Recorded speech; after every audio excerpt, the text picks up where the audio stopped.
Hello guys, welcome back to this channel. In today's video, I'll be showing you how to clear all browsing data on Google Chrome, especially on Android phone. Okay, first of all, let's just open up our Google Chrome application on our Android phone.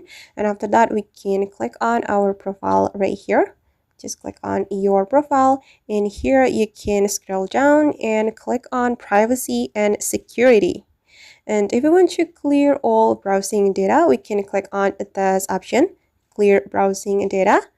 And here we just need to click on clear data.